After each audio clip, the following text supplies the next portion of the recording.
Pus tangannya bu. sempat jadi korban dan ada kekisruhan. Sebenarnya ada apa sih, kalau boleh dijelaskan, korban apa dan kekisruhan apa? Korban apa?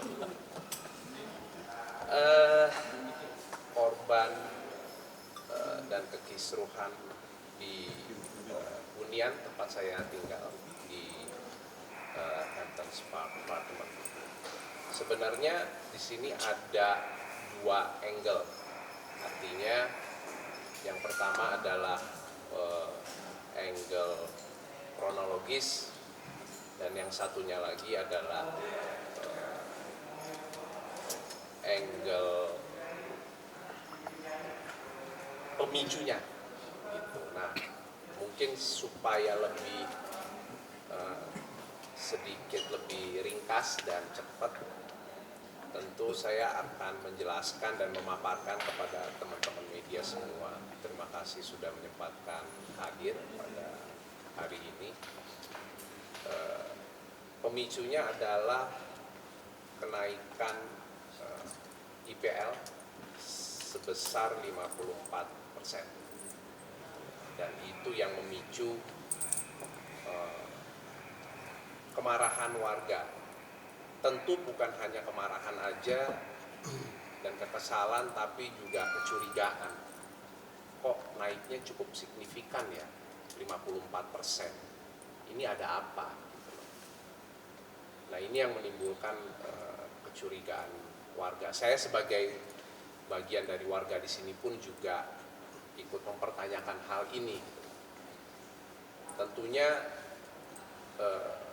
kenaikan 54%, angka yang cukup signifikan ini bukan hanya sekedar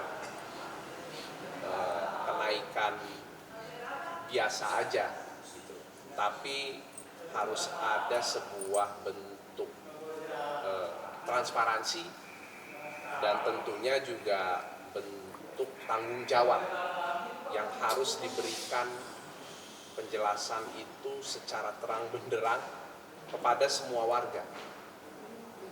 Kenapa kenaikan itu bisa sampai 54%?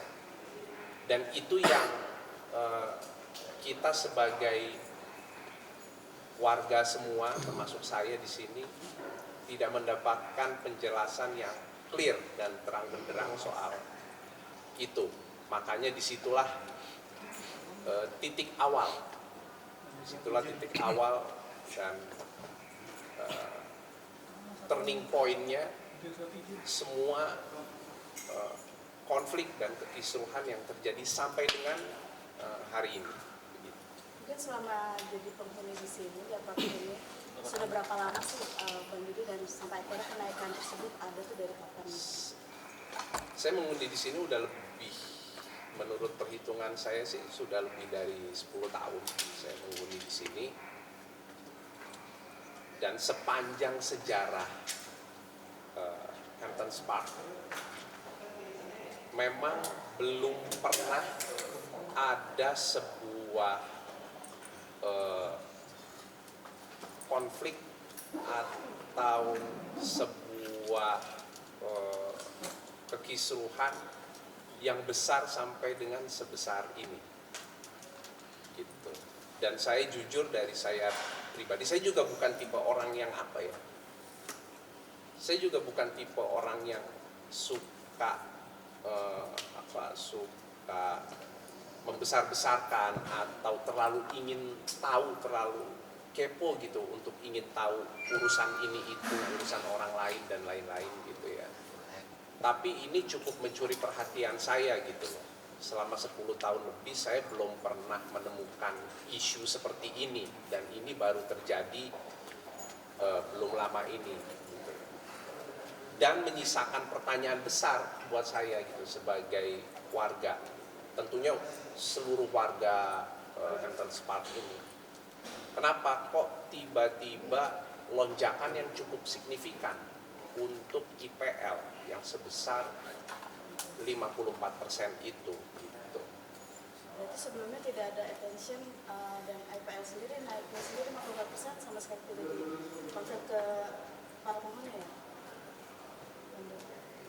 Jadi segala sesuatunya itu dalam dalam struktur kepengurusan gitu ya.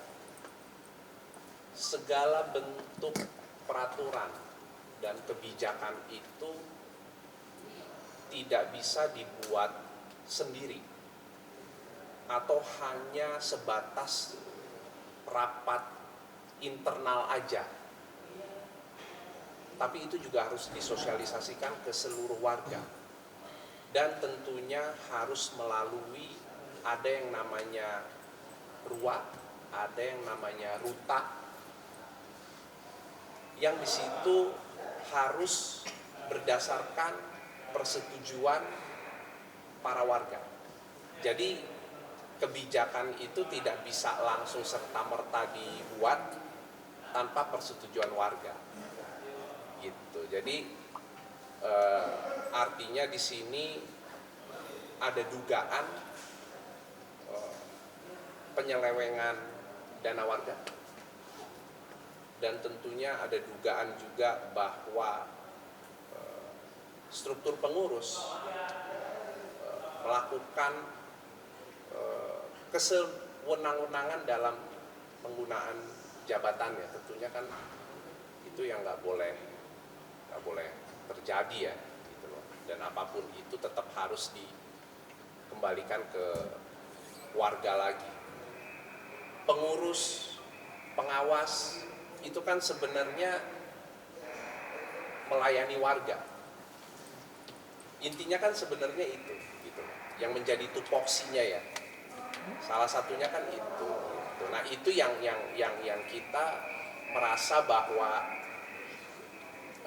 kok ini kayak tiba-tiba aja gitu. Dan kita nggak mendapatkan penjelasan yang clear. Makanya dari situ bentrok antar warga dengan pengurus ya terjadi. Bentroknya itu seperti apa sih, Mas? Ada baku hantam atau ada pelemparan? Oh, kapan itu? Dan kalau bentrok itu terjadi sebenarnya belum lama. Jadi secara konflik dari sejak kita mulai menduga ada ketidakberesan, ada ketidakbecusan dalam mengelola keuangan, ada ketidakberesan di struktur pengurus. Dari situ tuh terjadi eskalasi itu sebenarnya secara konflik gitu loh. Yang mana akhirnya belum lama kok, belum lama, masih di tahun 2025 ini gitu ya. Akhirnya terjadi bentrok yang mana pengurus mengerahkan keamanan menjadi alat untuk akhirnya bertabrakan dengan warga. Itu sampai polisi itu datang ke lokasi. Itu yang juga maksudnya itu yang juga cukup mengejutkan gitu ya, buat saya secara pribadi. Gitu. Tapi ya udah, mungkin memang situasinya adalah untuk mengamankan, untuk membuat dan menjaga situasinya menjadi kondusif gitu. Tapi tentunya masih menyisakan pertanyaan besar buat saya gitu. Saat menurut tadi Mas Didi sampai ada yang terluka nggak? Mungkin saat itu kondisi bentroknya cukup lumayan parah nggak sih? Jadi bentrok yang terjadi adalah terhitung sejak warga mulai tidak percaya dengan struktur kepengurusan. Kami sudah tidak bisa pegang lagi gitu ya statement-statement dan apapun itu gitu yang dirilis oleh para pengurus, para manajemen dan lain-lain gitu ya.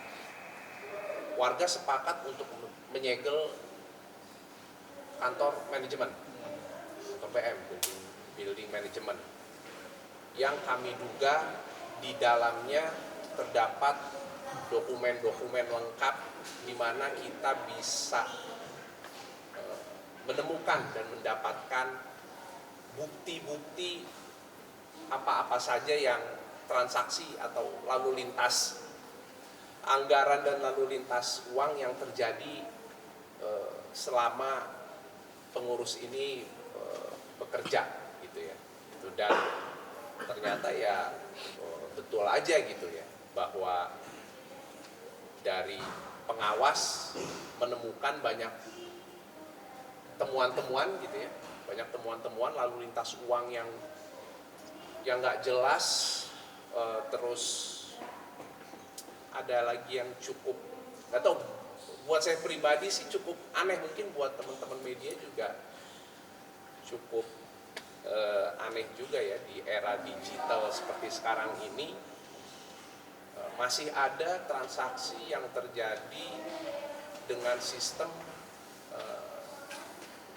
tarik setor. Jadi dilakukannya tuh tidak enggak transfer antar rekening. Itu salah satu dari sekian banyak. Artinya kalau saya mau paparkan di sini semua itu banyak banget gitu loh. Itu. Nah, konflik dan bentrok ini semakin meruncing ketika pengurus datang dengan segenap keamanan gitu, membobol dan mengambil beberapa berkas dan CPU dari data dari semuanya itu.